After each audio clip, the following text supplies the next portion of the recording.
Aujourd'hui, nous allons voir comment on peut mettre en place un VPN avec OpenSense. Donc, je vais vous présenter la configuration qu'on va mettre en place. Mais avant cela, bien évidemment, il faut d'abord qu'on voie quelques notions sur les VPN, des notions essentielles que vous devez retenir. Alors attention, hein, comme pour tous les cours que je vous ai mis en ligne, et ne restez qu'essentiellement que sur cela parce qu'on n'a plus beaucoup de temps, essayez donc de retenir les notions que je vous mets en ligne. Je mettrai des petits QCM qui simuleront les questions que pourraient poser les membres de jury. Il faut bien retenir, avant que je commence le cours, hein, je le dis encore une fois, que c'est un examen oral qui va être fait. Donc, quel que soit ce que vous allez présenter, les membres de jury chercheront à comprendre ce que vous connaissez en termes de sécurité, les différents types d'attaques, un VPN, qu'est-ce que c'est, etc., etc. Donc, il est très important qu'en plus des manipulations que vous allez présenter quant à ce que vous avez fait pratiquement, vous soyez capable de répondre à des questions. D'où la raison pour laquelle, sur les cours que je vous mets en ligne, peut-être qu'il y a beaucoup de théories, on peut trouver cela normal, mais il faut comprendre que c'est essentiellement sur ça que les gens vont vous juger. C'est pas que sur les manipulations que vous allez faire, puisqu'il n'y a pas de pratique à l'examen. Donc, voyez, j'insiste bien là-dessus. C'est-à-dire, il faut euh, chaque jour essayer de travailler un peu les notions que je vous ai données. Je ferai des QCM, voilà, pour que les choses soient encore plus faciles à retenir. Alors, on y va sur les VPN. Donc, l'objectif, c'est quoi l'objectif d'un VPN? J'ai fait une représentation ici de ce qu'on va faire. Donc, on suppose qu'on a une entreprise, qu'un OpenVPN est mis en place, et on a un routeur, ici, hein, qui permet d'accéder à Internet. On a, ici, j'ai mis qu'un seul serveur, hein, j'ai mis Ubuntu, mais on peut multiplier les serveurs, hein, on peut avoir du MySQL, on peut avoir ce qu'on veut. Le principe va être le même. De toute façon, sur cette machine-là, on ne va rien faire. Et ici, j'ai une machine Windows. J'ai un OpenSense qui est partagé avec trois interfaces. Il y a une interface de ce côté qui est l'interface WAN. Il y a une interface ici qui est une interface réseau, hein, tout simplement. Hein. Sur la VirtualBox, on a utilisé le réseau de type interne pour simuler cela. Et puis de ce côté-ci, on aurait un autre réseau qui serait notre DMZ, hein, qu'on a simulé avec notre véritable machine Windows. Et là, voilà ce que ça donnerait dans une entreprise.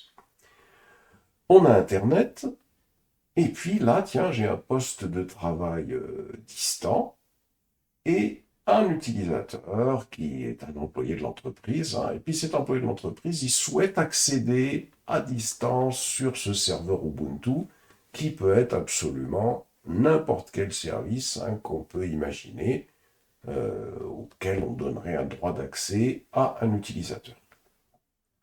Et pour ça, qu'est-ce qu'on fait? La meilleure des façons de procéder, alors je vais juste agrandir un peu, voilà.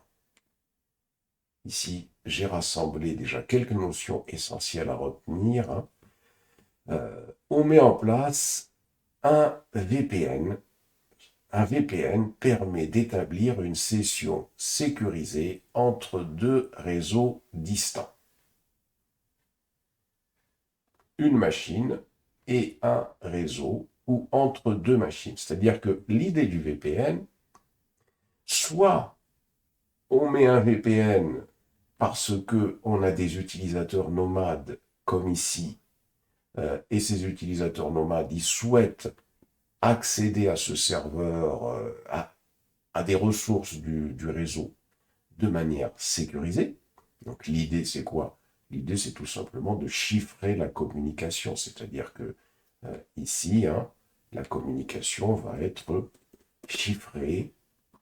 Ici aussi, elle serait chiffrée, hein, jusqu'à arriver à mon OpenVPN qui est ici.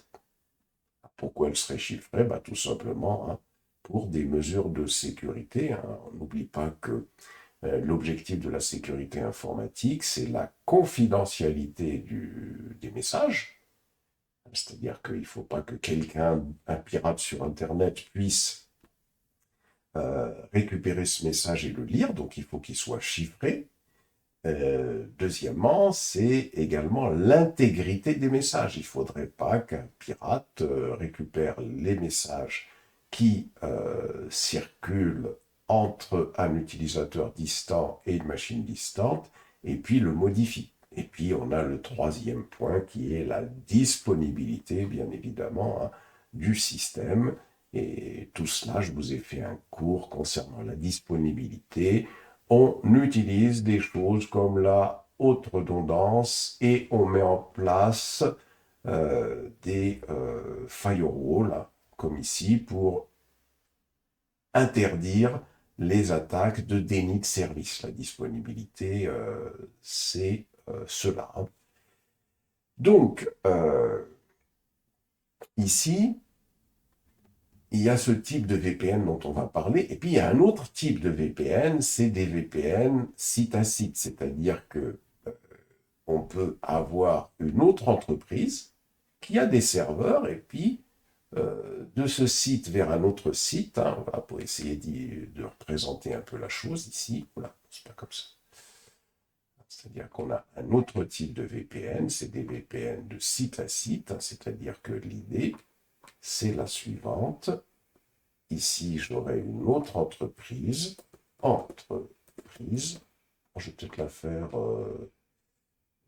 là, je vais expliquer déjà rapidement. Je reviendrai dessus, hein, puisque la manip d'aujourd'hui, c'est pas pour celui-là, mais il faut le savoir. Ici, j'aurai une autre entreprise avec un routeur, avec tout ce qu'il faut. Et là, donc, l'idée, ce serait que euh, les deux sites puissent communiquer entre eux de manière sécurisée. On peut imaginer, par exemple, ça peut être une entreprise ou ça peut être un site sur AWS, par exemple, hein, un réseau sur AWS. On veut que les deux sites communiquent de manière sécurisée. Donc, dans ce cas-là, on a ce qu'on appelle des VPN de type IPsec. On reviendra là-dessus. Là, déjà, on va s'intéresser à des utilisateurs d'OMAD. Alors, pour mettre en place ce type de VPN-là, on va mettre en place ce qu'on appelle un VPN SSL. Alors, le VPN SSL est utilisé pour les accès nomades. Il se base sur le protocole TLS. Attention, le protocole SSL TLS, il faut connaître les définitions et savoir même comment il fonctionne. Les questions ne vont pas être manquées d'être posées, c'est pour ça que je reviendrai encore là-dessus au cours des cours qui nous restent. Donc on a dit que on va utiliser un VPN SSL. Hop, je vais écrire ici. VPN de type SSL. Il se base sur le protocole TLS. TLS. Bien. Alors, ce qu'il faut savoir donc également, c'est que pour le chiffrement, il y a plusieurs techniques de chiffrement qui peuvent être utilisées. Il y a le chiffrement symétrique. Chiffrement symétrique, le principe c'est quoi? Il y a utilisation d'une clé unique pour chiffrer et déchiffrer les données. Alors qu'est-ce que ça veut dire? Ça veut dire que du côté de Linux ici, on va avoir une clé, alors c'est pas ici, excusez-moi, du côté de OpenVPN ici, on va avoir par exemple ici une clé de chiffrement unique, hein, une clé de chiffrement, on va l'appeler clé 1, tiens, 2 points, clé 1. Et du côté du poste de travail distant, on va avoir une clé de chiffrement qui va être également exactement le même type de clé, hein. Hop, on va le placer ici.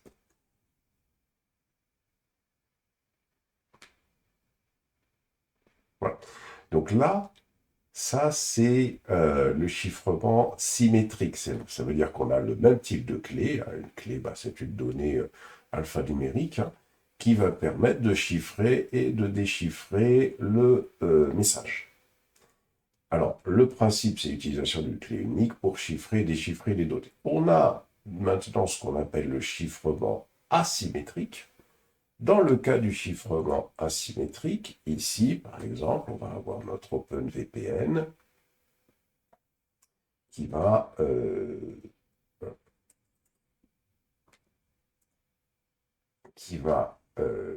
produire une clé. Ah, ici, je ne suis pas bien positionné. On va avoir notre OpenVPN qui est ici, qui va produire un couple, donc là, qui va produire un couple de clés,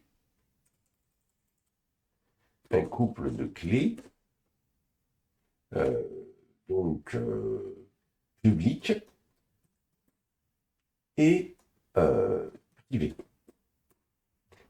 À partir de là, qu'est-ce qui va se passer?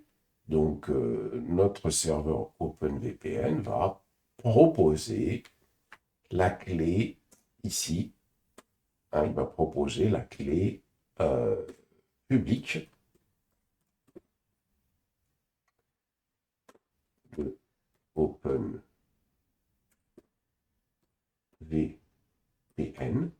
Il va proposer la clé publique, hein, de OpenVPN. Elle va être proposée à ce poste de travail. Elle va être envoyée à ce poste de travail, cette clé publique. Et à partir de là, donc qu'est-ce qui se passe? Eh bien, donc à partir de là, qu'est-ce qui se passe? Eh bien, OpenVPN ici, il va utiliser la clé il va utiliser la clé privée pour déchiffrer les messages. C'est-à-dire que très concrètement, qu'est-ce qui se passe?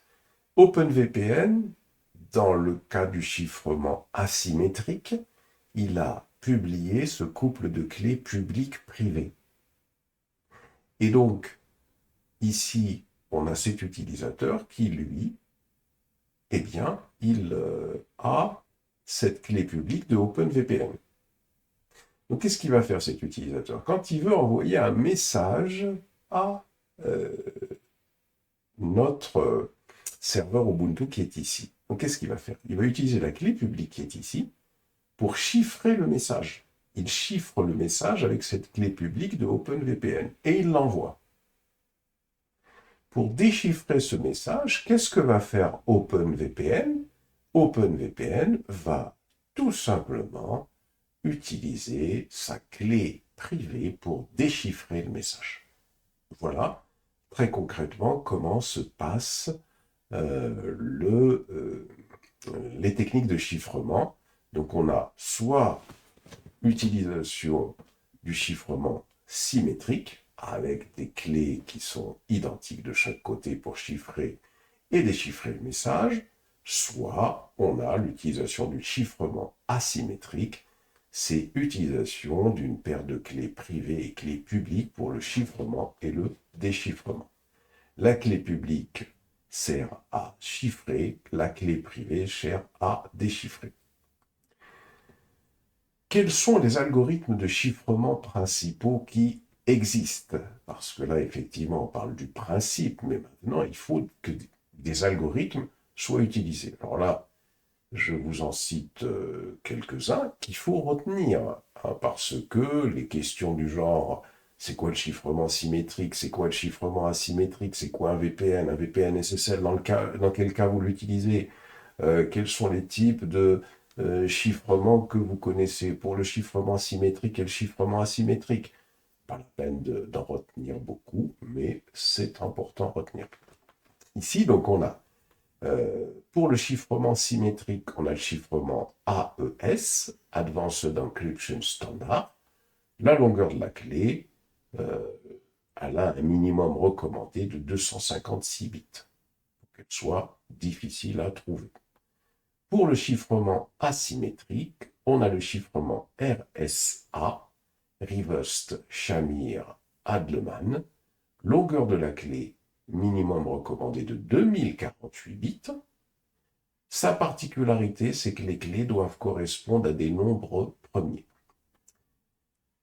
Elle est très couramment utilisée. RSA est l'algorithme le plus répandu pour le chiffrement asymétrique. On a un autre type de chiffrement, le chiffrement ECC, Elliptic Curve Cryptography. La sécurité, une clé ECC de 256 bits assure la même sécurité qu'une clé RSA de 3072 bits. L'avantage, c'est que ça requiert moins de ressources de calcul que RSA. Et bien sûr, il y a d'autres algorithmes de chiffrement, mais déjà retenir ces aspects-là. Alors, comment est-ce qu'on va mettre tout ça en place? On va revenir tout simplement. Alors d'abord, il y a autre chose qu'il faut bien comprendre, c'est que quand on met un VPN comme ça en place pour communiquer, et on a expliqué que, parce qu'on a plusieurs possibilités, soit on active le VPN sur le routeur, donc dans ce cas-là, celui-là, il n'y a pas de raison d'être, puisque on a sur les routeurs des fonctions VPN qui existent. Donc dans ce cas-là, c'est pas sur OpenVPN qu'on va mettre en place le routeur. Soit on est dans cette configuration-là, et on a dit qu'il y avait deux façons de travailler, parce qu'il ne faut pas oublier qu'ici, il y a un côté routeur. Quand vous êtes côté routeur, c'est-à-dire côté public, votre provider, votre FAI, vous a donné une adresse IP qui va par exemple être 80 160.45.25. Alors ça, c'est une adresse IPv4. Généralement, c'est plutôt des adresses IPv6 qui sont fournies, parce que les adresses IPv4 maintenant fournies à des routeurs, alors ça dépend des providers, ce sont parfois des adresses IPv4 qui peuvent être partagées. Sauf, pourquoi je vous dis ça, c'est au cas où vous souhaitez faire ce test-là chez vous. Donc là, si vous faites ce test-là chez vous, il faudra, si vous êtes avec Free par exemple, demander une full IPv4 pour pouvoir faire ce test-là. Bon, dans les entreprises, on va supposer donc qu'on a notre entreprise qui a une adresse IPv4 fixe. Et là, si vous êtes dans ce cas-là, ça veut dire que le routeur, vous pouvez le faire fonctionner en mode bridge. Si vous le faites fonctionner en mode bridge, ça veut tout simplement dire qu'il ne fera pas les fonctions de routage, et que l'adresse 80.160.45.25, elle va être directement affectée ici à cette interface de votre routeur 80.160.45.25, à l'interface plutôt de OpenVPN, excusez-moi, l'interface One. Donc là, ça permet directement de mettre en place notre OpenVPN, puisque là, l'adresse IP ne sera pas affectée, donnée ici. Donc ça, c'est un premier mode de configuration pour pouvoir utiliser le VPN sur OpenVPN quand vous êtes sur un réseau domestique comme celui-là, quand vous avez un routeur ici.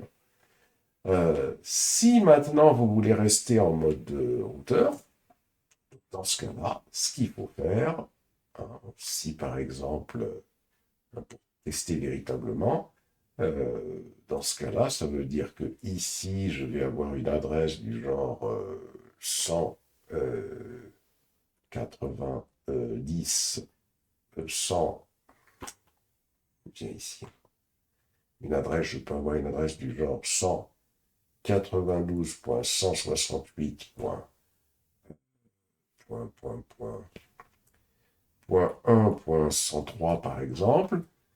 Dans ce cas-là, qu'est-ce qu'il faut faire? Ben, il faut faire une redirection de port, hein, par rapport au port VPN, hein, qu'on va ouvrir ici, qui va être le port 51 820. Faudrait faire une redirection de port pour que le trafic qui va être envoyé au routeur soit renvoyé vers OpenVPN. Donc, on a ces deux solutions. Soit quand vous avez un routeur, soit vous le mettez en mode bridge. Donc, cette adresse publique est affectée directement à cette interface de OpenVPN. Donc, le routeur ne fait plus la fonction de routage et directement, une fois qu'on aura fini la config de manière distante, ça va fonctionner. Soit vous faites une redirection de port.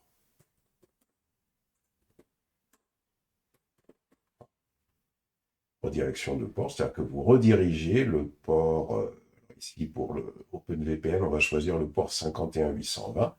Vous redirigez le port 51820 vers cette machine-là, ce qui fait que quand on va tenter de communiquer en VPN, avec le VPN, hop, le trafic va arriver sur le port 51820 ici, et il sera redirigé ici.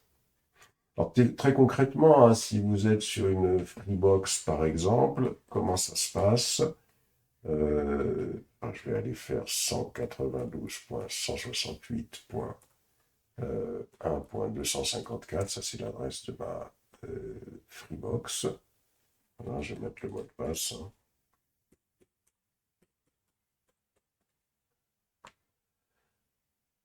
Très concrètement, ça se passe comme ça, hein, paramètres de la Freebox. Alors, ici, je peux aller sur mode réseau.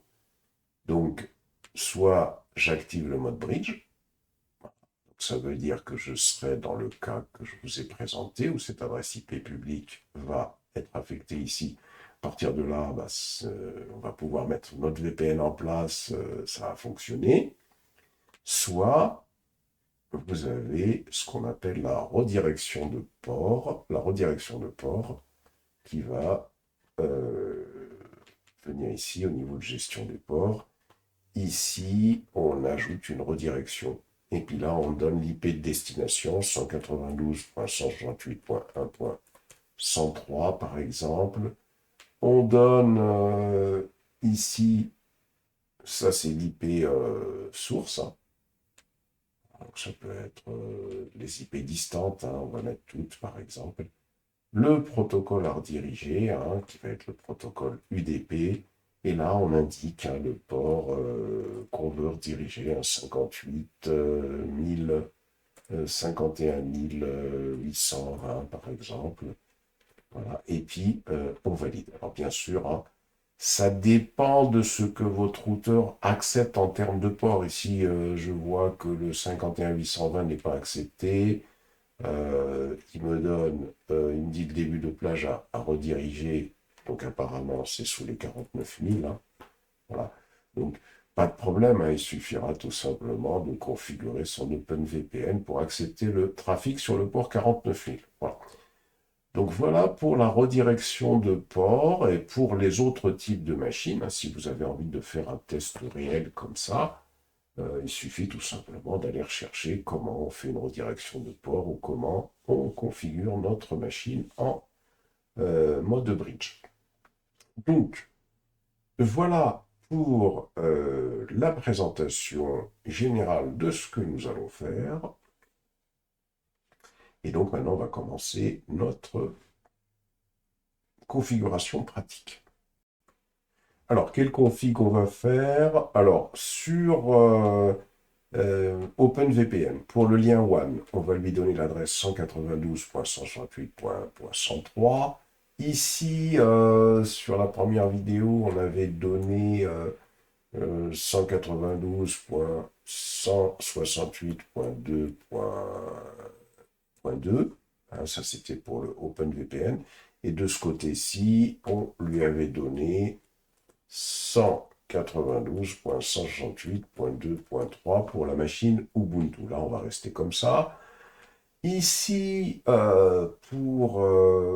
mais cette interface-là, on l'avait définie de manière interne. Ici, pour cette DMZ-là, on avait, euh, on avait donné,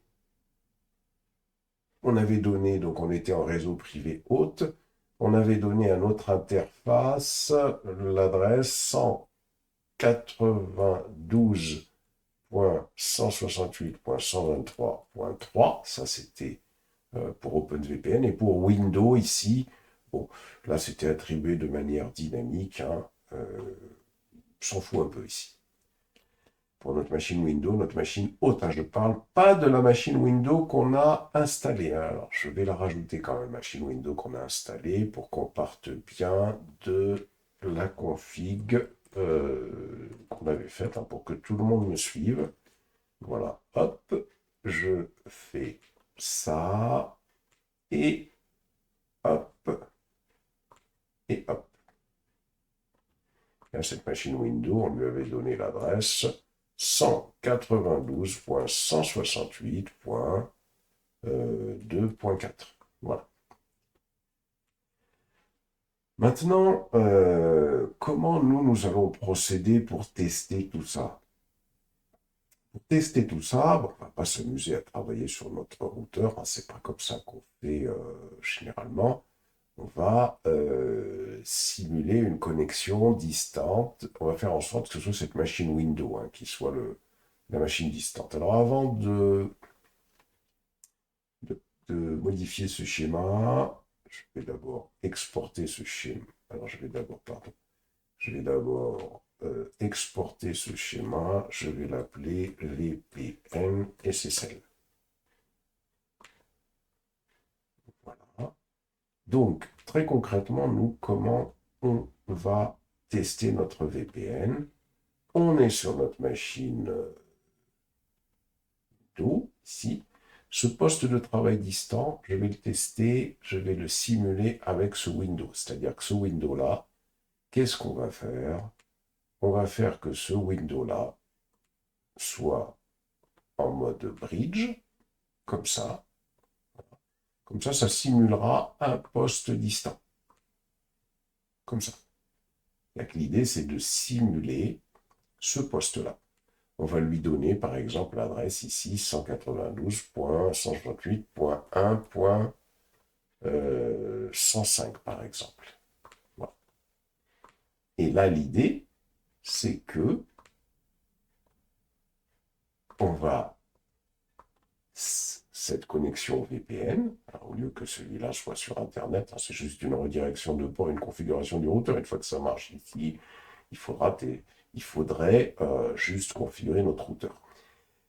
Donc, ici, ce qu'on va faire, hein, on va tout simplement, une fois qu'on a fait ça, on va installer ce qu'il faut sur cette machine, hein, pour tester notre VPN. Donc, l'idée, c'est que quand on aura installé le VPN, via le VPN, on puisse pinguer la machine Ubuntu qui est ici. Alors pour que ce soit simple tout ça, on va réinitialiser notre machine OpenVPN. On y va. Donc on vient ici, OpenSense, pardon. Je ne sais pas pourquoi je parle de OpenVPN, ce que j'ai mis sur OpenVPN, n'importe quoi. OpenSense. OpenSense. Alors, je reviens ici.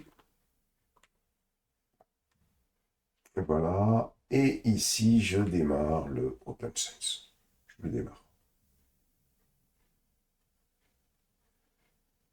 Ça, c'est la première des choses à faire. On va également démarrer notre machine Ubuntu. On va déjà commencer par ça, par ces deux machines. Donc on patiente le temps qu'elles soient démarrées. Quand votre machine OpenSense a démarré, vous mettez le login et le password.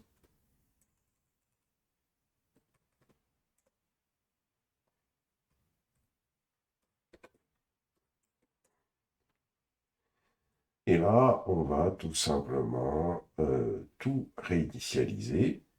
Pour réinitialiser, il suffit de tout simplement utiliser l'option numéro 4. On voit que l'option numéro 4, c'est Reset to Factory Default. Donc je saisis 4. Hop, je valide. You are about to reset the firewall to factory defaults. The firewall will shut down directly after completion. Do you want to proceed, yes or no? Et le petit yes. Voilà. Et donc là, il va tout réinitialiser, hein, comme ça, au cas où vous avez fait des manipulations qui vont poser des problèmes, bien, on sera tranquille. Et donc là, vous attendez qu'il fasse sa réinitialisation tranquillement. Voilà, donc là, il, normalement, est en train de redémarrer. Comme on peut le voir ici, la machine est éteinte. Alors, si elle redémarre pas, il suffit tout simplement de la forcer un peu ici, hein. Voilà. Et puis là, on patiente que ça redémarre. Là, normalement, on devrait retrouver un OpenSense vide. Alors, quand la machine a redémarré, on se retrouve dans cette configuration-là. Et donc là, il faut se connecter avec le mot de passe route. Et le login, hein, il faut bien se souvenir que le login, quand on démarre, hein, le login, quand on démarre, le login, c'est Open Sense. C'est ça le login, hein. Donc, O-E-N-S-E-N-S-E.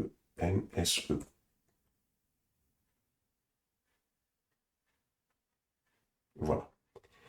Et donc là, on se retrouve, hein, à l'initiale avec...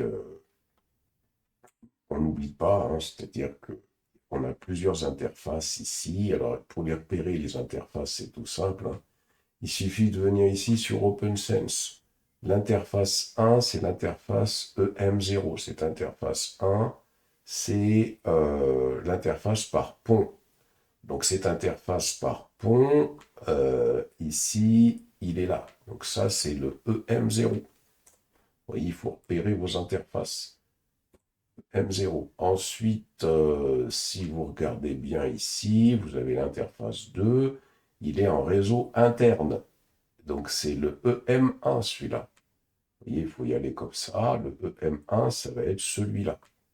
C'est celui-là qui est en réseau interne. Donc, hop, je vais le faire ici. EM1. Et enfin, on a le dernier interface 3, qui est en réseau privé haute. Ce qui veut dire que cette interface-là, ici, il est en EM2. EM2. Donc c'est très important de repérer ces interfaces. Si vous les avez fait comme moi, il n'y a pas de problème. Mais voilà, pour bien comprendre encore comment les choses se passent. Ensuite, donc l'idée maintenant, c'est quoi? C'est tout simplement que le EM0 qui est là, il va falloir lui donner une adresse en 192.168.1.103. Non, le EM1 qui est ici, il va falloir lui donner cela. Et ça va être donc l'inverse. Alors on y va. On va y aller. Donc c'est le EM1 auquel il va falloir donner cela. Donc on va commencer par assigner nos interfaces. On tape sur 1, chiffre 1, pour assigner les interfaces. 1. Il nous dit, do you want to configure lags now? Donc là, on valide, c'est non. Do you want to configure VLAN now? Non. N'est-ce pas? If you do not know the names of your interface, you may choose to use auto detection. In that case, disconnect all interface now before hitting A to initiate auto detection. Donc là, je ne sais pas ce qui nous intéresse. Nous, on va entrer le nom de l'interface 1. L'interface 1, son nom, alors attention, c'est en QWERTY, donc on va faire W, A, le A, ça va être le Q, et, c'est pas ça, c'est, pardon, c'est E, M, attention, c'est en QWERTY, donc le M, c'est le point virgule, hein, le M0. Donc ça, c'est l'interface 1, c'est ce qu'on a dit. On valide. Ensuite, enter the LAN interface name or A for auto detection. This enable full firewall NAT mode. For nothing if finished. Donc là, l'interface LAN, c'est-à-dire le deuxième interface, alors attention, l'interface LAN, c'est lequel? Il faut revenir ici. L'interface LAN, ça va être le EM2 qui est ici. Hein. C'est ça l'interface LAN. Hein. Donc le EM2, donc on lui donne le EM2 tout de suite.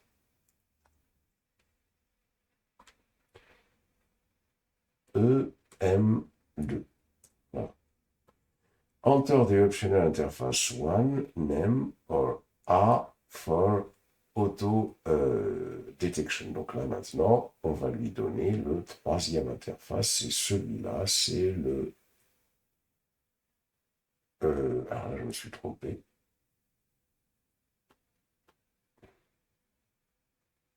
Oui, je me suis trompé là. On va recommencer. Est-ce que c'était le EM1? Non, c'est bon. EM2 et EM1. Non, non, c'est bon. Je ne suis pas trompé du tout. J'ai bien donné le EM2. Et là, je vais lui donner le EM1. Voilà. Je valide. Terminé. Il n'y a plus d'interface. Donc, je valide. Donc, il pose, il dit donc le WAN sera affecté à EM0. Oui. Le LAN à EM2. Oui. Le hop T1 à EM1. Do you want to proceed? Yes. On valide. Voilà. Alors maintenant, on va donner les adresses IP 2. Donc on y va. On tape 2. Alors, enter the number of the interface to configure. Alors, le one, on va le laisser puisque pour l'instant, il est en DHCP. On ira le configurer dans l'interface tout à l'heure. On va prendre le LAN, EM2, qui est ici. Donc, on va mettre le 1. Configure IPv4 adresse LAN interface with DHCP. Non, on valide.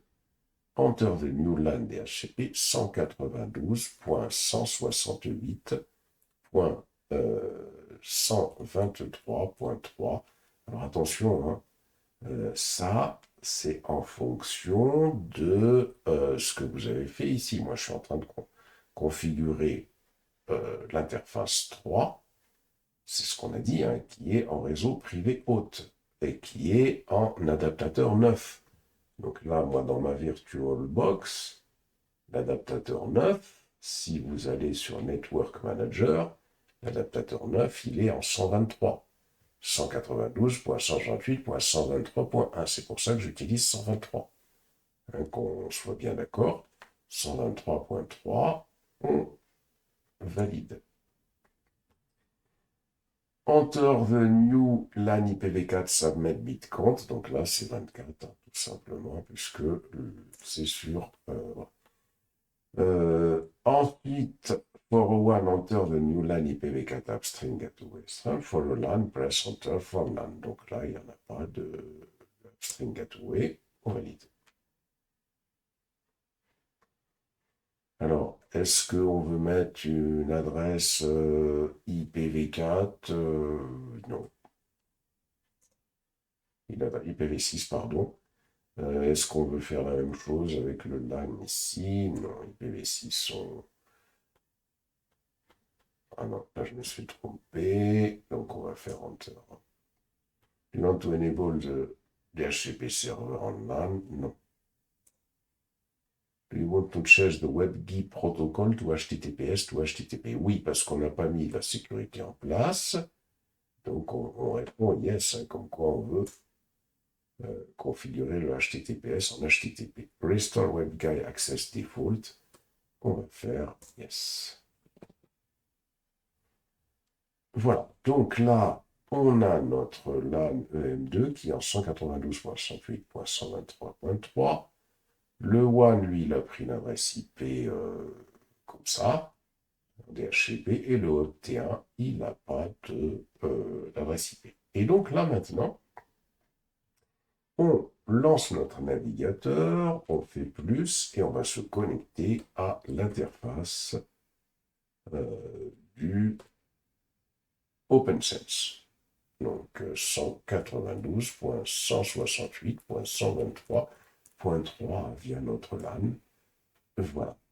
On saisit le nom d'utilisateur root, le password OPN SENSE. On valide. Voilà. Une fois qu'on a fait ça, alors on peut changer de mot de passe là si on veut, hein, mais ça c'est pas l'idée. On va aller dans les interfaces.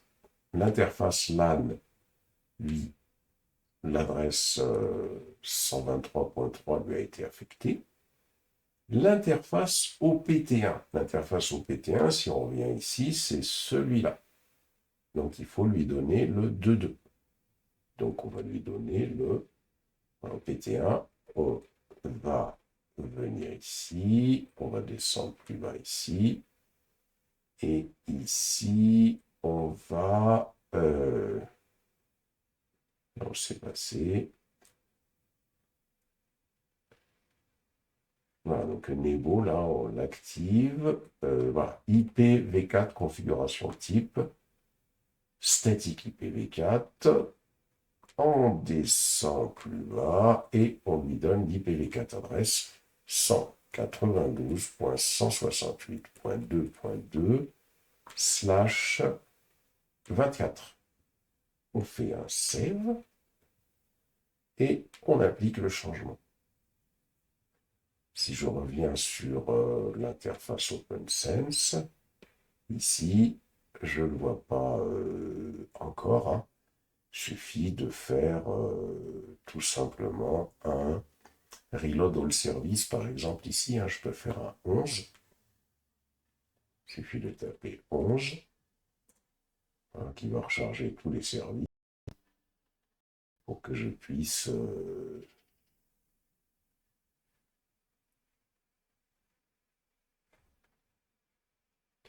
Voilà, donc on a bien le 2.2 qui est affecté ici. On le voit à ce niveau-là. Ensuite, je vais sur le WAN. Le WAN, je ne veux pas qu'il soit donné de manière dynamique, même si c'est en bridge. Donc, je veux que ce soit DHCP non, IPv6 configuration non.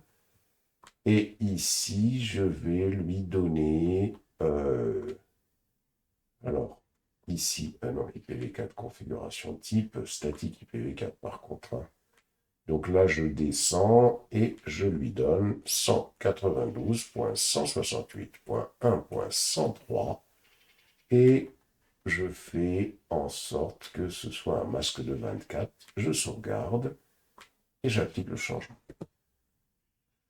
Donc là, à l'issue de ça, on a bien configuré cette interface WAN en 103, celui-là en 2.2 et celui-là en 123.3.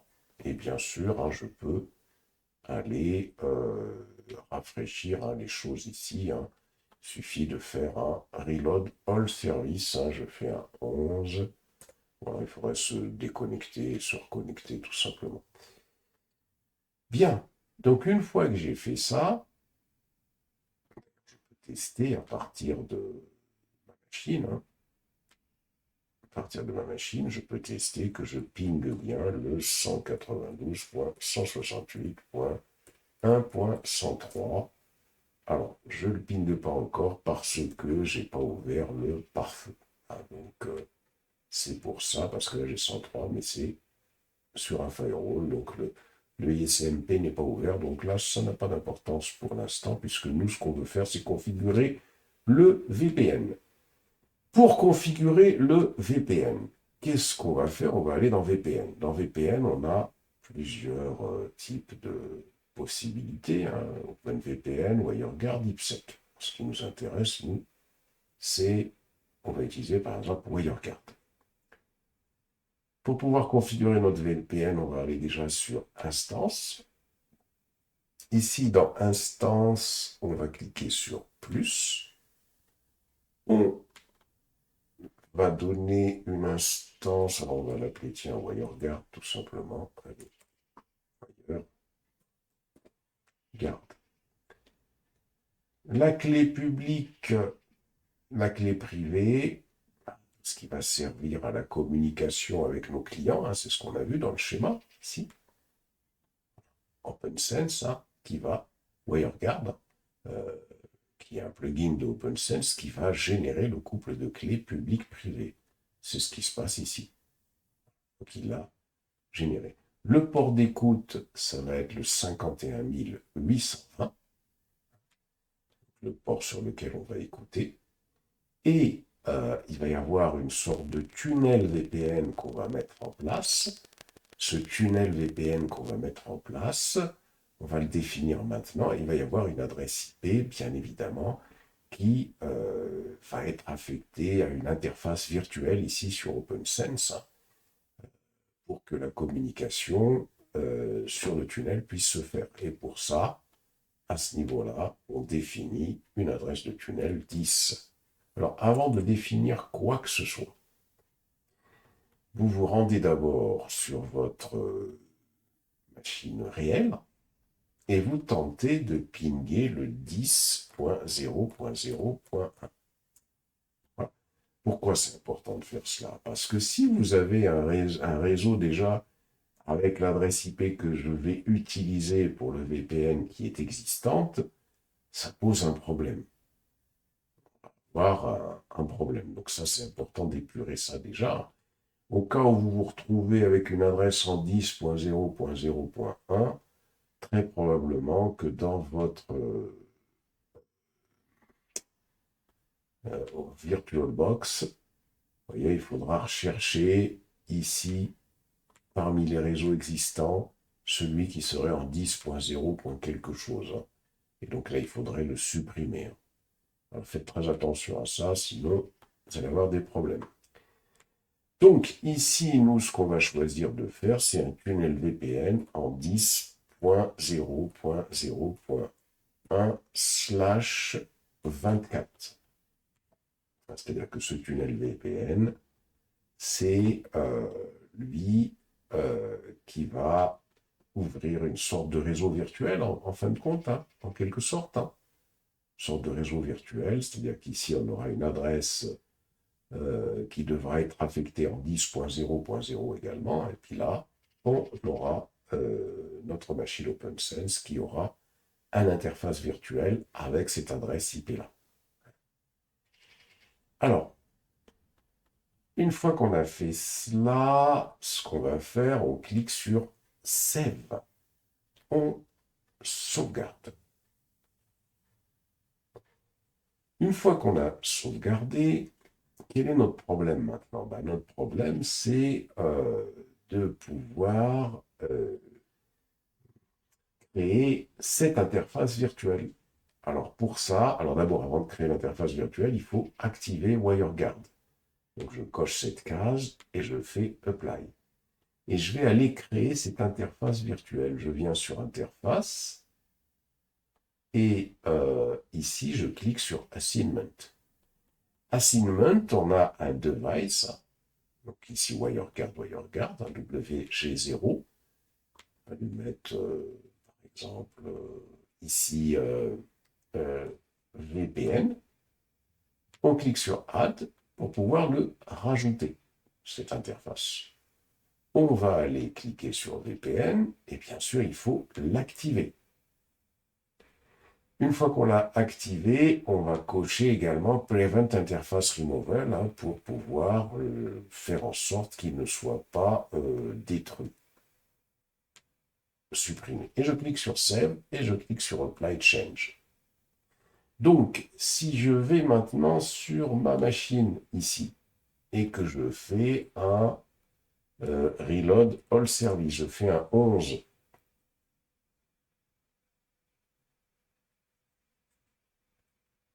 on constate qu'on a bien notre interface qui a été rajoutée. Donc ça veut dire qu'on a bien créé une interface virtuelle ici. En plus de cela, donc on va avoir une sorte d'interface virtuelle. On peut le faire comme ça, par exemple, allez, qui va correspondre au tunnel qu'on va mettre en place. Voilà, ici, avec WG0, qui lui a pour adresse IP 10.0.0.1. Et donc ce tunnel va être en 10.0.0.0. Alors, une fois qu'on a fait ça, donc on a créé notre interface, maintenant ce qu'on va faire, on va aller dans Firewall pour définir des règles. On va aller sur Rules. On va définir déjà des règles sur le WAN. C'est-à-dire que l'idée ici, c'est de définir une règle comme quoi... d'abord, je reviens juste ici. On va aller contrôler dans VPN qu'on a bien fait notre configuration pour l'instance. Oui, 51.820. Donc, on revient ici sur Firewall, dans Rules. On va aller définir une règle sur le WAN, sur l'interface WAN. Sur cette interface WAN, nous, ce qui va nous intéresser, c'est que sur le 192.168.1.103, sur cette adresse WAN, ce qui nous intéresse, c'est qu'elle accepte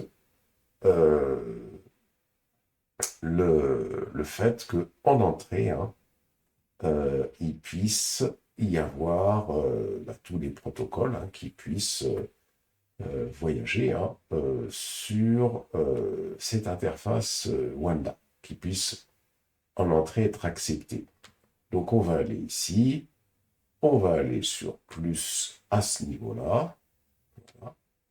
Donc ici action passe, l'interface c'est WAN. Le protocole c'est TCP/IP. Alors ce qu'on peut faire déjà au départ, on va être très permissif quand on fait notre manipulation. Et après, bien sûr, on peut aller diminuer.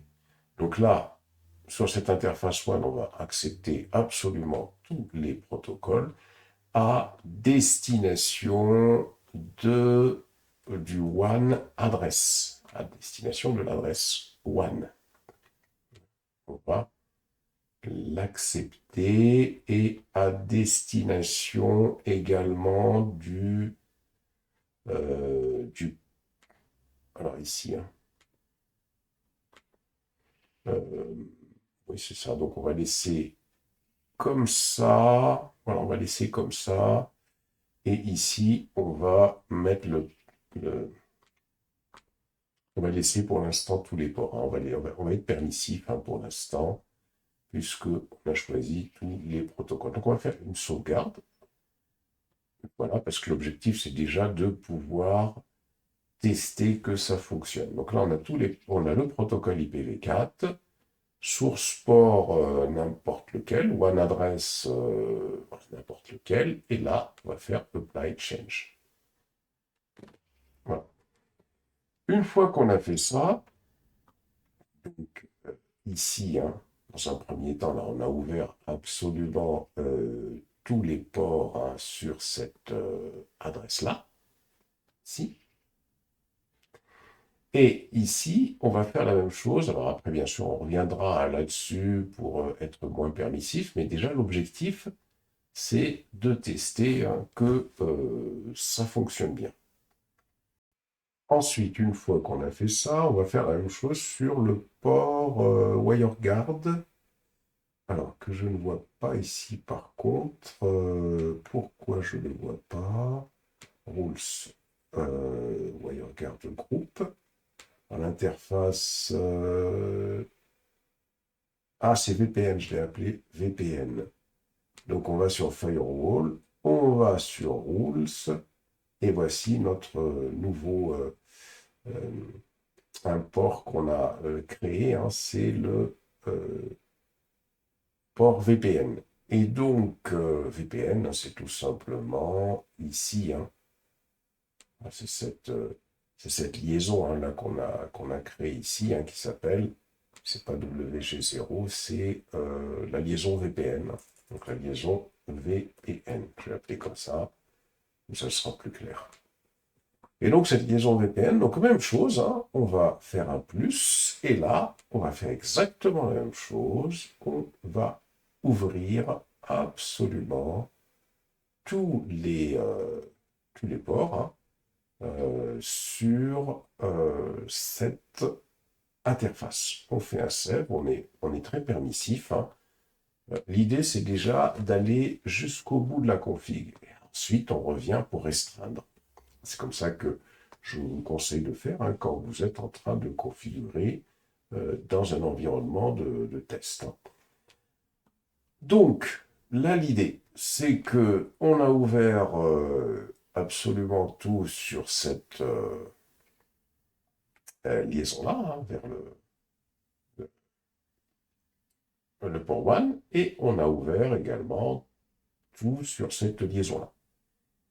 Alors maintenant, l'idée, c'est de commencer à rajouter ce qu'on appelle des postes. C'est-à-dire qu'OpenVPN, on doit lui dire, bon ben voilà, il y a un poste qu'on va te rajouter. Et on va donc lui rajouter un poste de travail. Alors pour faire ça, donc ce qu'on va faire, on va maintenant travailler sur le poste de travail. On va aller lancer la machine Windows. Alors moi, je vous recommande, si vous voyez que vous n'avez pas assez de mémoire, ce que vous pouvez faire, hein, vous pouvez par exemple mettre Ubuntu pour l'instant en mode, voyez donc en mode sauvegarder l'état. Hein. Comme ça, vous pouvez avoir votre machine Ubuntu qui ne va pas vous occuper de mémoire, hein, au cas où vous n'avez pas assez de mémoire. Et on va lancer notre poste Windows. Et ce poste Windows, on va le configurer. Alors, première chose, hein, vous faites un bouton droit, configuration, et puis ici, dans réseau, l'adaptateur 1, il n'y en a qu'un seul, vous le mettez en accès par pont, comme j'ai fait ici. Vous voyez? Et vous faites OK. Ensuite, vous démarrez votre machine et on va attendre patiemment que notre machine démarre. Une fois que notre machine Windows a démarré, on lance le navigateur. Alors avant de lancer le navigateur, on peut le faire, on lance déjà le navigateur puisqu'on l'a mis en... Alors avant de lancer le navigateur, pardon, il faut d'abord aller configurer la machine. Donc on va venir ici sur panneau de configuration, contrôle panel ici. Voilà. Network et l'Internet. Network and Sharing Center. Change Adaptateur Setting. Et bouton droit sur la carte réseau, Internet Protocol IPv4, propriété. Et là, vous mettez l'adresse 192.168.1.150. Alors attention, il faut voir quelle est les adresses qui vous sont distribuées par votre routeur. Hein. Moi, je suis en 180. Alors pour le savoir, c'est tout simple. Hein. Vous allez sur votre machine réelle. Vous voyez, vous faites un IP config. Vous voyez, et puis vous recherchez votre carte Wi-Fi tout simplement. Hein. Vous recherchez votre carte Wi-Fi. La carte Wi-Fi, faut la trouver. Hein. C'est comme ça que vous allez repérer quelles sont les adresses que distribue votre routeur. Vous avez la carte Wi-Fi qui est ici. Voilà, carte réseau sans fil ici. Et là, je suis en 192.168.1.129. Donc, je sais que mon routeur me distribue des adresses dans cette plage-là. Et voici l'adresse IP de ma passerelle, c'est-à-dire l'adresse IP de mon routeur qui me permet d'aller sur Internet. Donc c'est pour ça que je sais que je vais lui mettre une adresse en 192.168.1. Je lui ajoute 150, voici le masque réseau. Je lui donne la passerelle et je lui donne le DNS 8.8.8.8. Vous faites OK. Vous faites close. Une fois que vous avez fait ça, je vous conseille de désactiver votre carte réseau pour ensuite la réactiver. Bouton droit dessus, là, enable, disable, enable. Pourquoi? Ça va lui permettre de prendre en compte ce changement, surtout qu'auparavant, elle était dans un autre réseau. Ensuite, je vais sur Internet, je tape mon Google, et là, je vais rechercher WireGuard. Alors, si c'est un QWERTY, attention, hein. WireGuard. Hop. Je tape sur télécharger. WireGuard.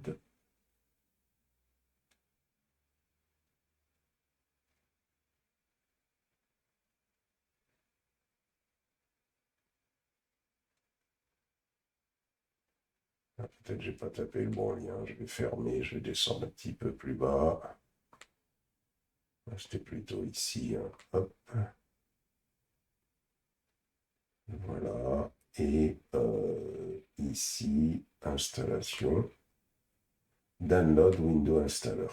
Voilà. Et donc, je télécharge l'installeur de WireGuard. Je double-clique dessus. Je fais Yes. L'installation, le menu suivant apparaît. Donc là, si je reviens sur le schéma ici, j'installe un WireGuard client.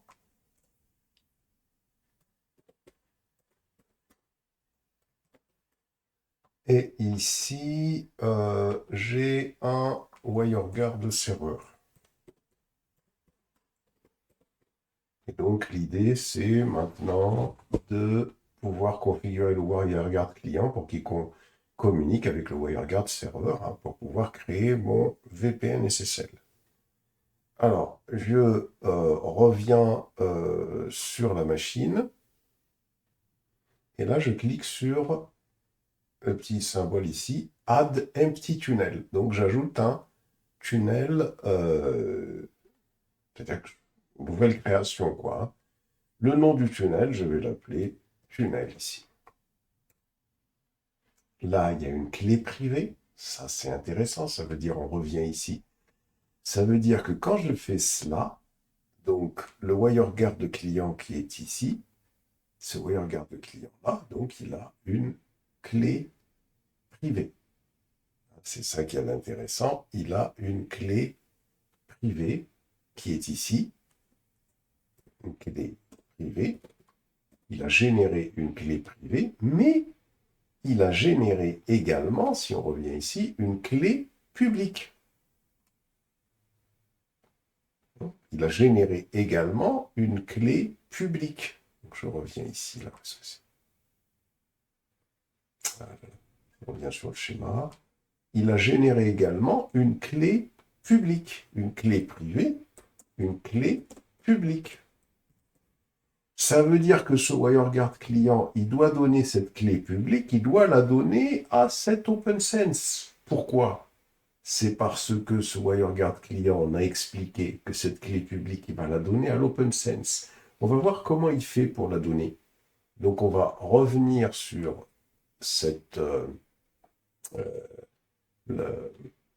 l'OpenSense. On vient sur VPN. On va sur WireGuard et on va sur Peers. Peers, alors là, si vous êtes déconnecté, vous faites comme moi, vous vous reconnectez. OpenSense. Voilà. Ça veut dire que qu'est-ce qui se passe? Je reviens sur VPN, je vais sur WireGuard, je vais sur Pierce. Pierce, c'est ça qui va me permettre de configurer les clients qui vont connecter avec le serveur VPN. Je clique sur plus. Je vais mettre là le client, c'est un Windows. C'est un Windows 11 par exemple. S'il y a plusieurs Windows, vous mettez un autre nom. Et là, je vais, la clé publique, il me demande une clé publique. Donc, qu'est-ce que je vais faire, clé publique? L'idée, c'est que cette clé publique, je vais la donner à OpenSense. Eh bien, je vais tout simplement revenir ici, je récupère cette clé publique là, hop, je fais un CTRL-C. Alors attention, quand vous êtes sur une machine virtuelle, pour pouvoir copier-coller, il faut venir sur presse-papier partagé, il faut cliquer sur bidirectionnel. Et donc, je retourne ici et je colle cette clé. Voilà. Je colle cette clé. Ensuite, je reviens toujours sur le... je laisse comme ça pour l'instant. Je reviens ici, donc je vais balancer la clé publique du client, je l'ai envoyée au serveur VPN. Comme ça, qu'est-ce qui va pouvoir se passer? Il va pouvoir se passer la chose suivante, puisque cette clé publique, j'ai donnée au serveur VPN. Ça veut dire que quand le serveur VPN voudra renvoyer un message à l'utilisateur, il va crypter le message avec la clé publique de Windows, il l'envoie et ici, le client va la décrypter avec la clé privée. Vous voyez le principe du VPN. Ensuite, si je reviens ici, qu'est-ce qu'il me demande ici? Alors, je vais rajouter des clés. Je vais rajouter la clé adresse. Attention, c'est du QWERTY. Donc, adresse égale. Et là, je vais donner une adresse à la machine. Comme le tunnel, c'est du 10.0.0.0/24, donc on va lui donner l'adresse 11, par exemple, /24. On va lui donner cette adresse-là. On peut lui donner un DNS qui va être égal à 8.8.8.8. Par exemple, on va déjà commencer comme ça. Ou alors, je pourrais lui donner comme DNS autre chose. Je pourrais lui donner autre chose. On va voir. Ensuite, je descends. Donc là, j'ai défini un certain nombre de paramètres. Maintenant, je vais définir des paramètres dans une autre section. Alors, ce que je vais faire, je vais sélectionner tout ça. CTRL-C et je colle en bas ici. Voilà. Et là, je vais définir une section que je vais appeler Peer.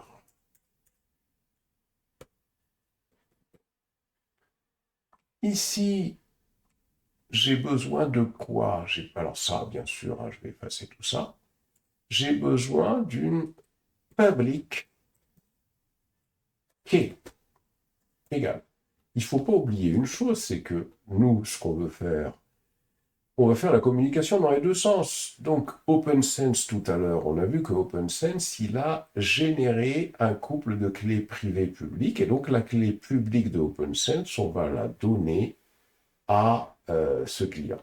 Alors, avant de faire ça, je vais d'abord revenir sur WireGuard.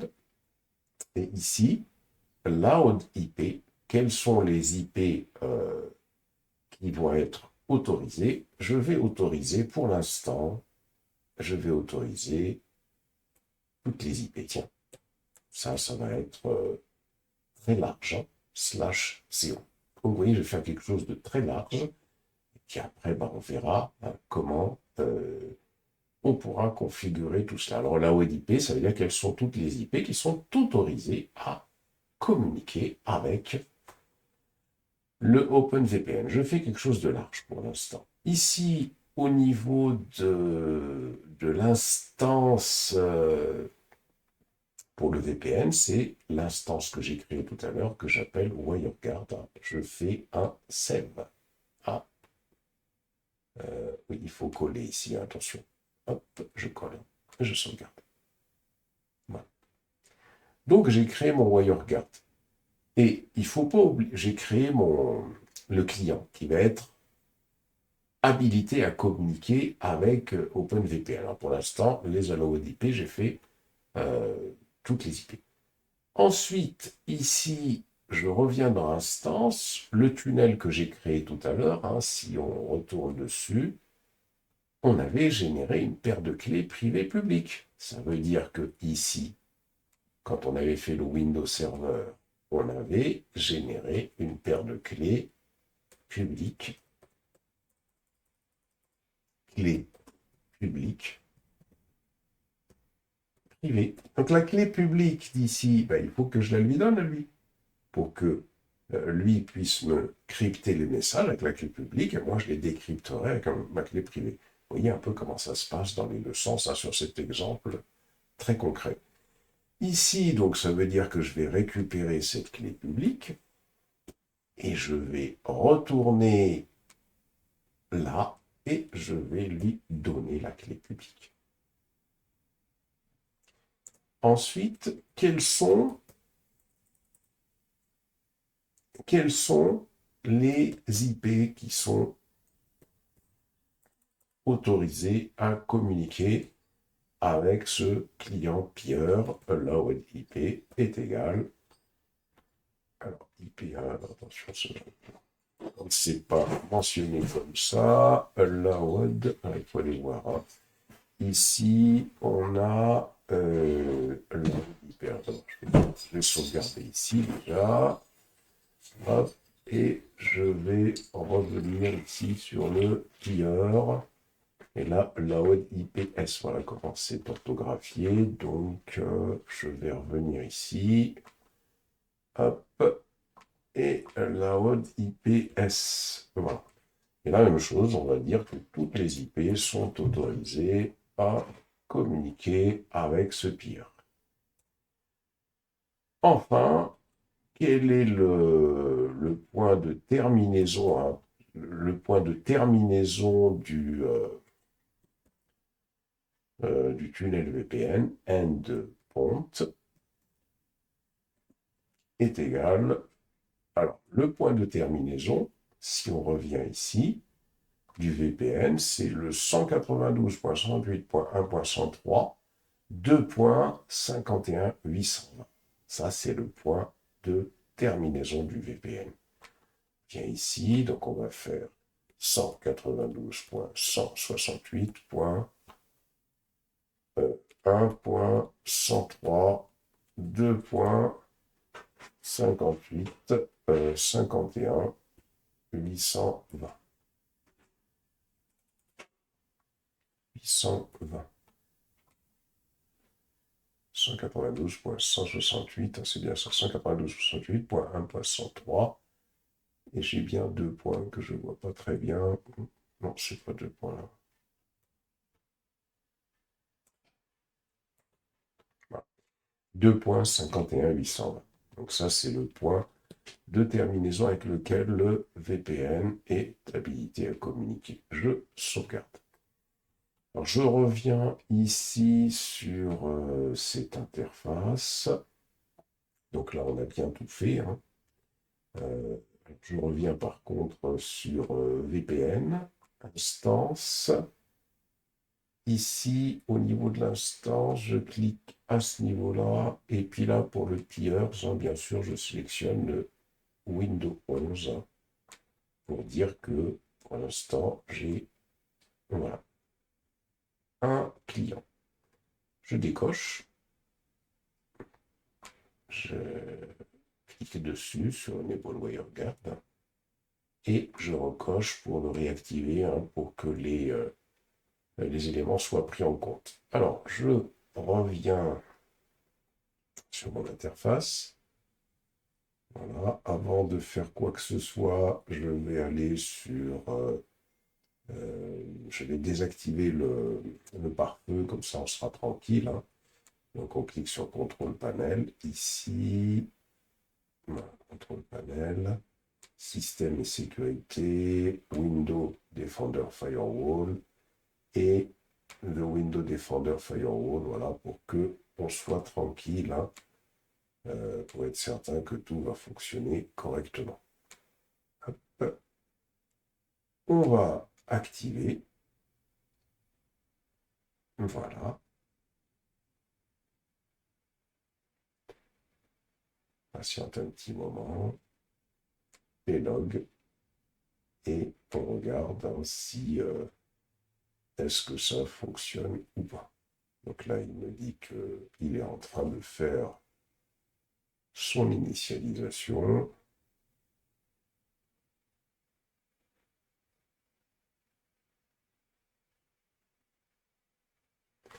Alors, il va y avoir un petit problème.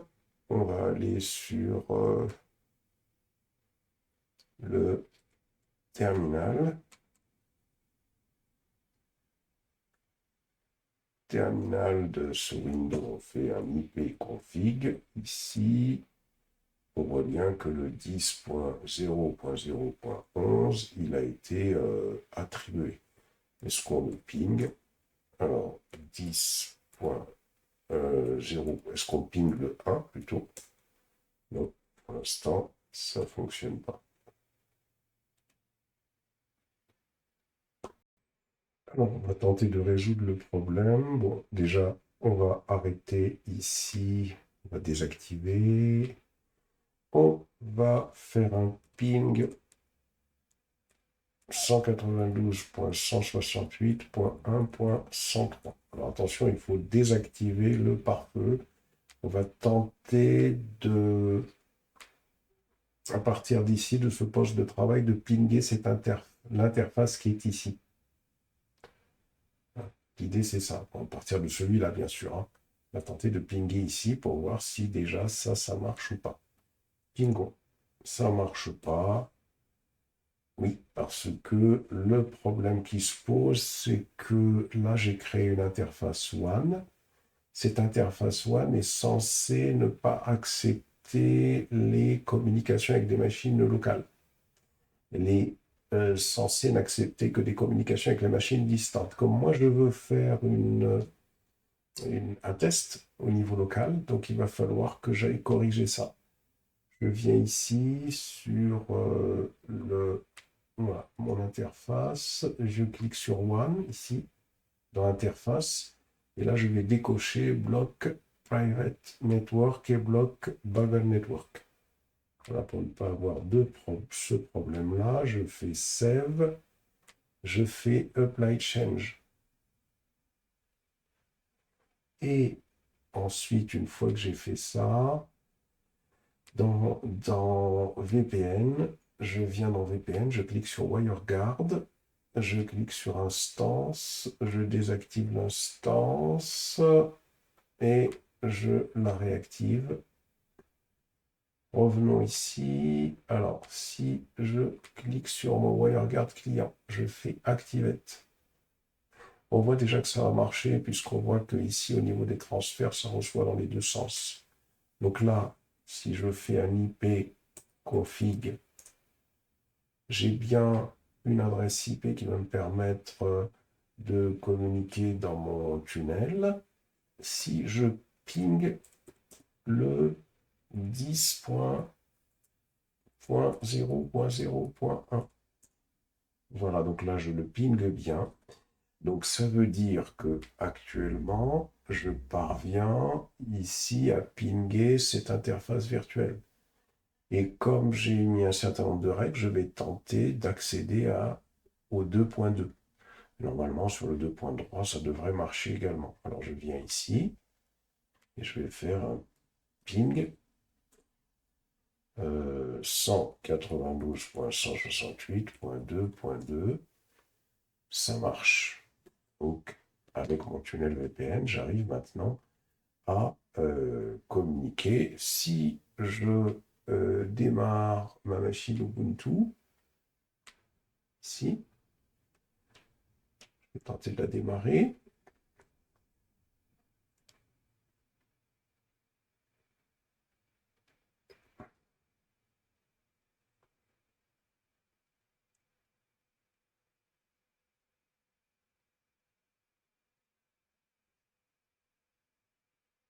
Machine Ubuntu que je démarre. Alors, machine Ubuntu, on va tenter de la pinguer à partir de la machine Windows qui est censée être distante. Zut. Voilà. Ça, c'est celle-là. Ça, c'est la vagrante. Mais trop grande. Et là.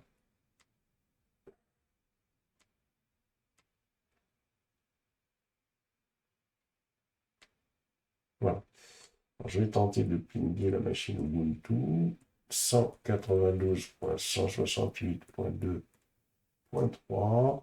Alors, là, je ne la pingue pas parce que il faut déjà mettre en place une règle hein, pour que sur le 2.2 soit accepté des pings. Hein.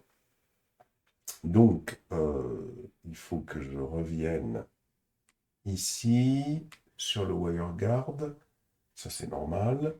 Et il faut qu'au niveau du pare-feu, c'est-à-dire sur ce pare-feu, il faut que là, j'accepte les connexions entrantes en ping, puisque là, je tente de pinguer dans ce sens-là, mais là, ça doit pouvoir revenir également. Donc, je vais venir ici, je vais sur Firewall, ça on l'avait fait dans la première vidéo. Je vais sur Route, je vais sur OPT1. OPT1, ça correspond à cette interface-là. Et sur OPT1, je vais faire un plus, et c'est en fonction des protocoles que je veux laisser passer. Ce qui nous intéresse, hein, c'est la direction IN. Le protocole, ça va être le protocole ICMP. Bien sûr, je peux en activer d'autres. Hein. Et pour le reste, pour l'instant, pour la destination, bah, je vais laisser comme ça. Je fais un save, je fais un apply. Voilà. Alors, si je reviens ici, et si je fais un ping du 2.3, alors ça passe toujours pas. Alors, pourquoi? Donc, je vais venir ici sur la machine. Alors, où est-ce qu'il y a la machine? C'est pas la machine Ubuntu, ça. Je viens ici, sur la machine Ubuntu, la voilà. Alors, Vagrant.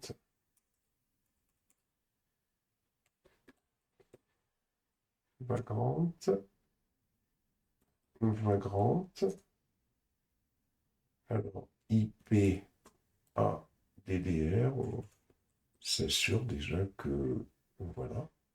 Est-ce que je peux pinguer le 192.168. Est-ce que je peux pinguer le 192.168.2.2? Voilà, ça c'est bon, je le pingue bien. Alors, à partir de... on va retourner sur la machine Ubuntu. Et à partir de la machine Ubuntu, ici, alors si je tente de pinguer le... Alors, je ne suis pas sur la machine Ubuntu. Voici la machine Ubuntu. Si je tente de pinguer le...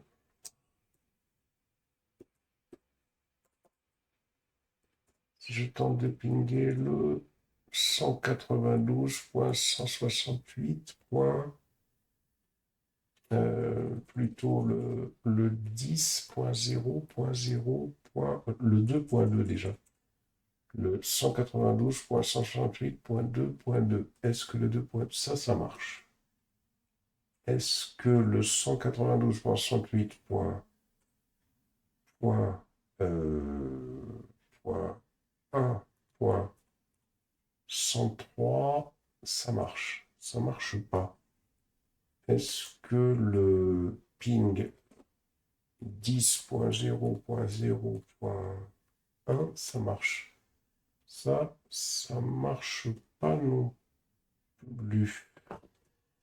Donc, ce qu'on va essayer de faire ici, on va essayer d'aller sur etc slash netplan déjà. On va faire un ls. On va faire un nano sudo nano 01. On va essayer d'ouvrir ici. Et là, apparemment, on s'est trompé. La gateway, c'est la 2.2. Attention. La 2.2, on sauvegarde. Alors, pourquoi la 2.2? Parce que sur notre schéma ici, ça, c'est la 2.2. Donc, c'est une erreur de configuration. Alors, je fais un clear. C, L, E, R. Je fais un sudo net plan apply.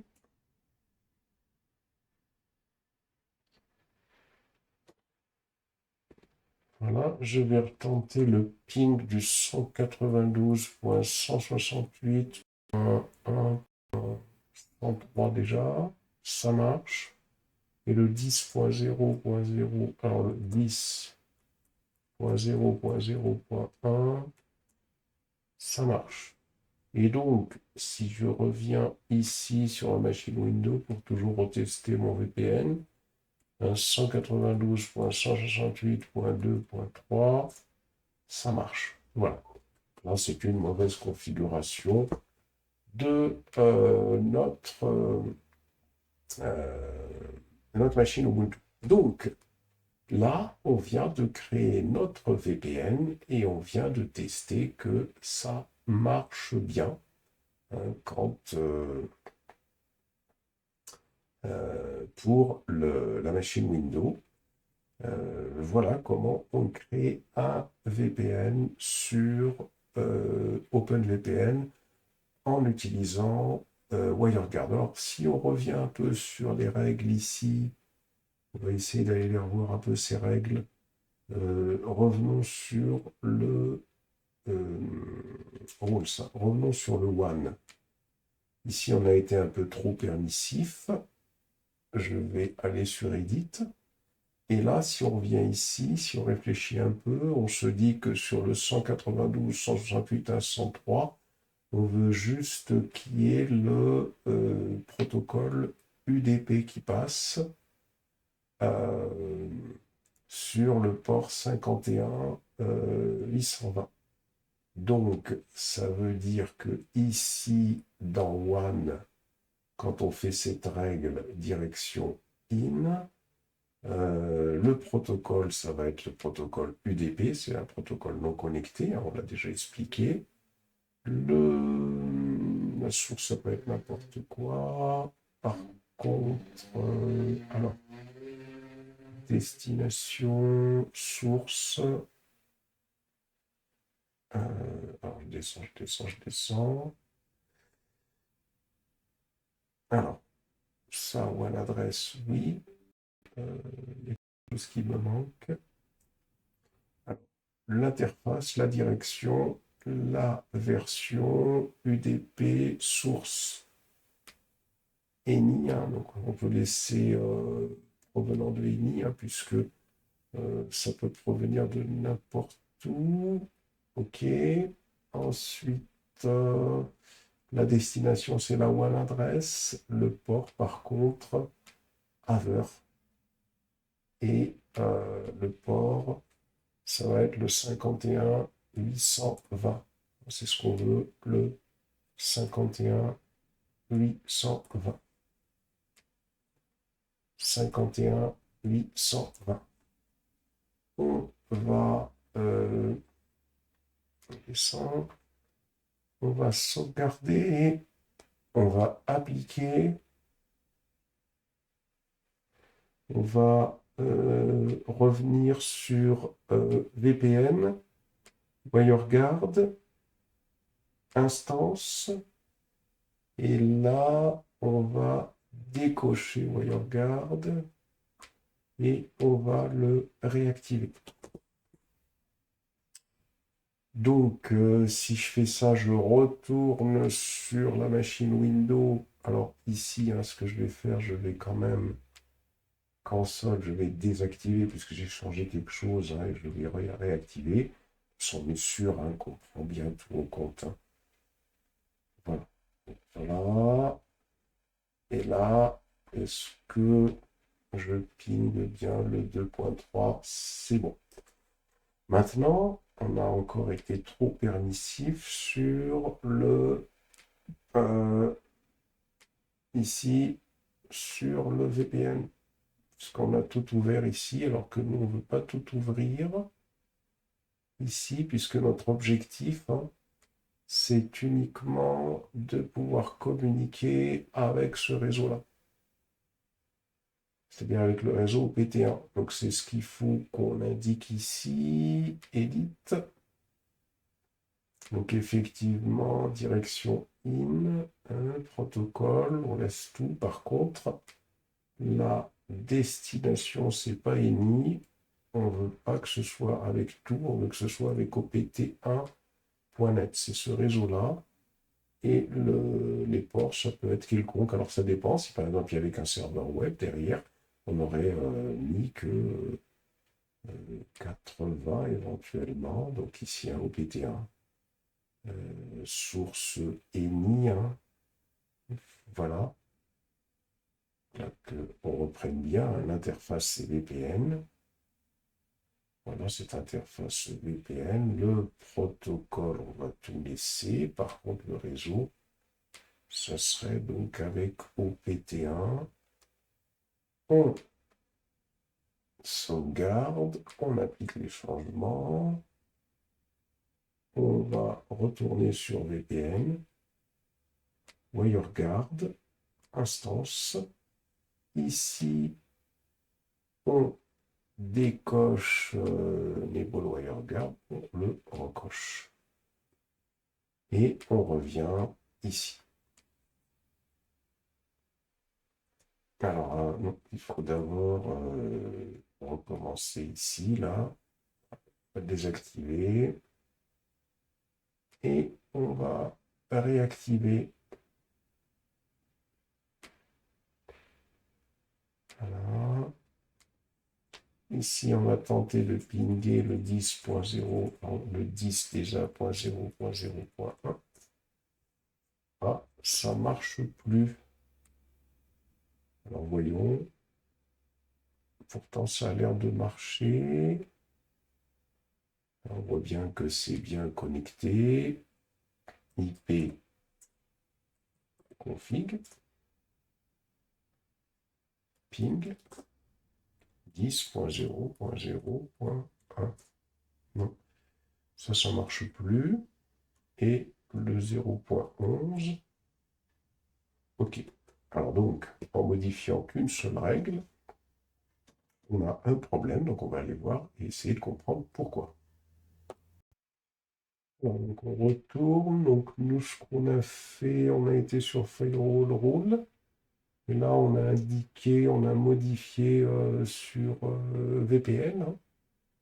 On a modifié la règle, sur OPT1, alors là j'ai pas de règle du tout, donc si vous avez des règles, vous supprimez, vous avez que ces deux règles-là. Sur One, on laisse tel quel.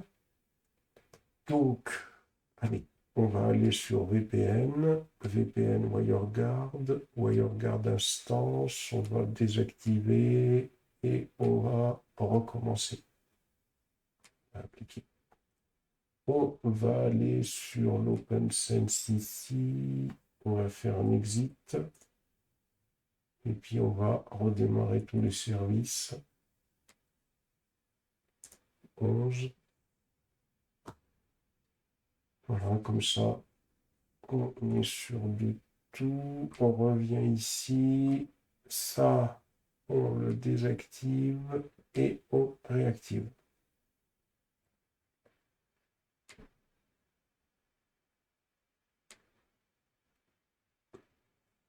Alors, est-ce que je ping le 192.168.2.3? Voilà, ça passe maintenant.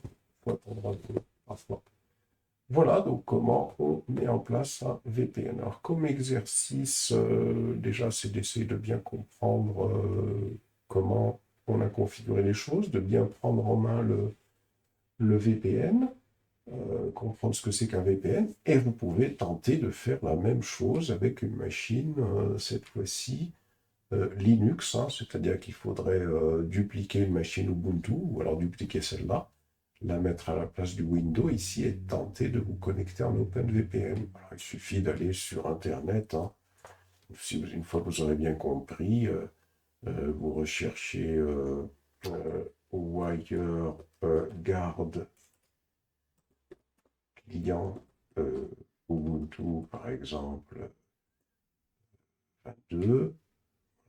Ça y configure en Ubuntu 22, vous regardez, et puis là, vous suivez le tutoriel, il vous explique un petit peu comment faire, hein. C'est pas compliqué, si vous avez bien compris tout ce que j'ai expliqué, vous allez y arriver, hein, tranquillement. Voilà donc pour cette histoire de VPN. Alors, bien sûr, après on peut faire des choses bien plus puissantes, hein. On peut avoir on peut ajouter d'autres machines, hein. Hein, si vous ajoutez d'autres machines ici qui vont se connecter à votre VPN, il suffira de venir ici dans WireGuard Instance et puis hein, de rajouter, alors pas ici, hein, c'est ça.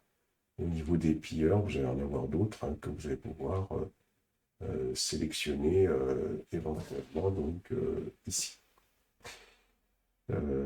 Voilà donc pour le VPN. Alors, ce qui sera intéressant, c'est de voir par exemple comment faire ça entre deux sites distants. Voilà, avoir une entreprise ici et puis un autre site. Alors on pourrait les simuler avec deux OpenSense hein, qui seraient installés et voir comment est-ce qu'on peut faire une liaison VPN entre deux sites distants. Ça c'est première chose.